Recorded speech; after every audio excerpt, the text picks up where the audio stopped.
అయ్యో, ఈ షర్ట్ ఇక్కడ పడేసి వెళ్ళిపోయాడు. మళ్ళీ వచ్చాక చూస్తే అమ్మా నా రూమ్ ఇలా ఉందేంటి అని విసుక్కుంటాడు.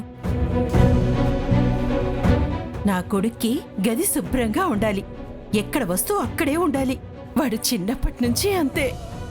శారదా,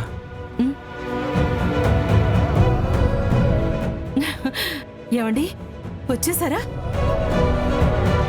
ఉండండి, ఇప్పుడే వస్తాను. వాడొచ్చేసరికి ఈ పనులన్నీ పూర్తి కాలేదంటే వాడు నన్ను తిడతాడు. శారదా, అది కాదు శారదా, నేను చెప్పేది. ఏంటండి,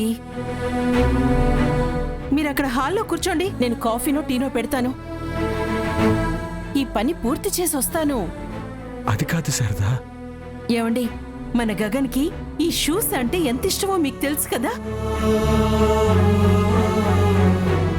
బయటికి వెళ్ళేటప్పుడు అద్దంలో చూసుకుంటాడు, షూ చూసుకుంటాడండి. వాడికి అన్ని పర్ఫెక్ట్ గా ఉండాలి. శారదా, శారదా ప్లీజ్, ఒక్కసారి నేను చెప్పేది విను రా. ఏంటండి? మన గగన్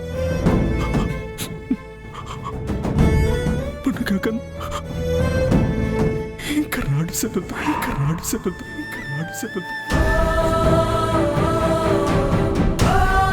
ఆపండి. శారదా, ఆ మాటలు మాట్లాడద్దు, నేను వినలేను. కానీ మీరు కూడా మొదలు పెట్టారా?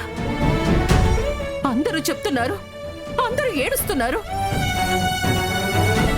అందరూ ఓదారుస్తున్నారు. కానీ నాకు ఎవరి ఓదార్పు అవసరం లేదు.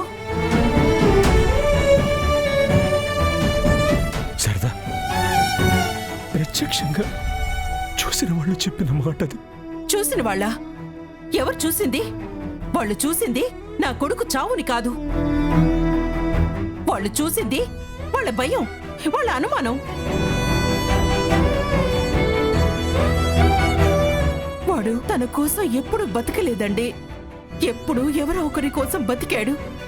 చెల్లి కోసం, కుటుంబం కోసం, ప్రేమించిన వాళ్ళ కోసం తన జీవితాన్నే పణంగా పెట్టాడు.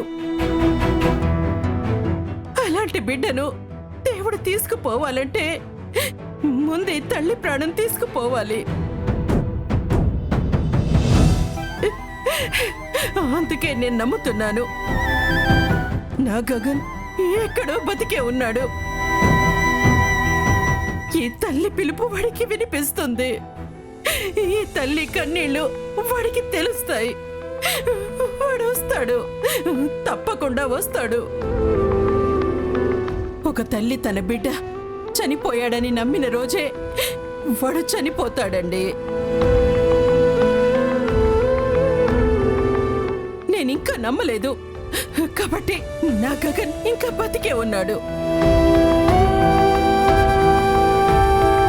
అయినా నాకు మీరు ఇంత చెప్తున్నారే, మీరు చావు దాటి వెళ్ళి తిరిగి రాలేదా? డాక్టర్లు ఆశలు వదిలేలేదా? అయినా వచ్చారు కదా.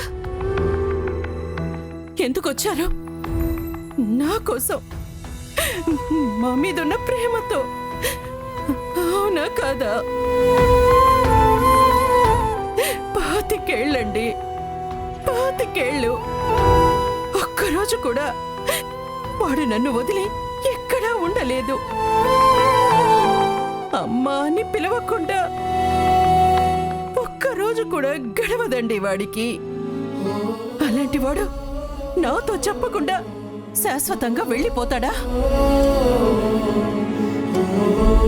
చిన్నప్పుడు స్కూల్కి వెళ్ళేటప్పుడు కూడా గుమ్మం దాటి 2 సార్లు వెనక్కి తిరిగి అమ్మా వస్తాను, అమ్మా వస్తాను అని చెప్పి వెళ్ళేవాడు. అలాంటి వాడు నాతో చెప్పకుండా ఎక్కడికి వెళ్తాడు?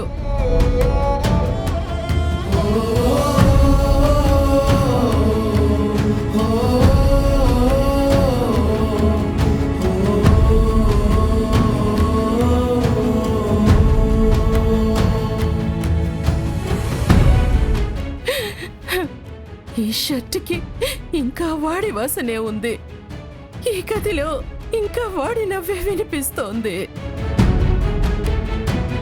ఈ ఇంట్లో ప్రతి చోట నా కొడుకున్నాడు.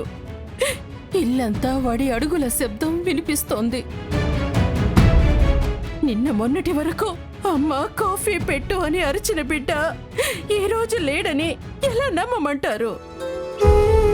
శారద, నిన్నెలా చూస్తుంటే నాకు చాలా భయంగా ఉంది.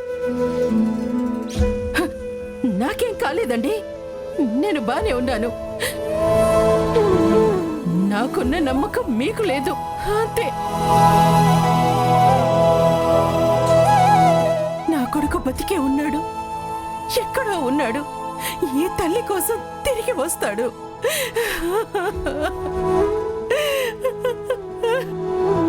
శారద,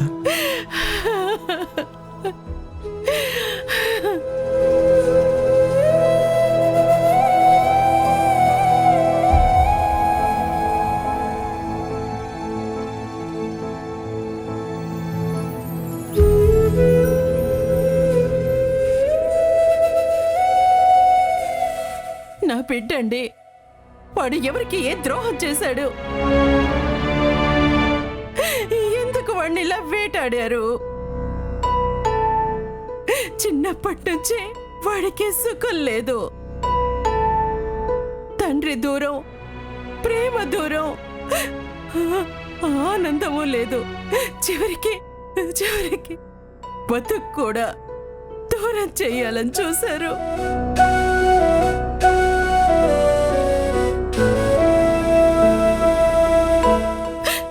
ఒకప్పుడు వాళ్ళ స్వార్థం కోసం మిమ్మల్ని నాకు దూరం చేశారు. ఇప్పుడు నా కొడుకుని నాకు దూరం చేశారు. నా కోడల్ని దూరం చేశారు, నా కూతుర్ని దూరం చేశారు. అయినా సరిపోలేదు. మీరే చెప్పండి, నా గగన్ మీద ఆ శరశ్చంద్ర గారికి అంత పగెందుకు? తుపాకీతో కాల్చాల్సినంత ద్వేషం ఏంటి? ఏం చేశాడని నా కొడుకు? శారద, ఏమంటున్నావు? మన గగన్ని శరత్చంద్ర కాల్చాడా? అవునండి. కానీ వాళ్ళందరికీ ఒక విషయం తెలీదు. నా కొడుకుది అంత తేలికైన ప్రాణం కాదు. వాడిని ఒక్కసారి కాదు 100 సార్లు కాల్చినా వాడు బతికే ఉంటాడు.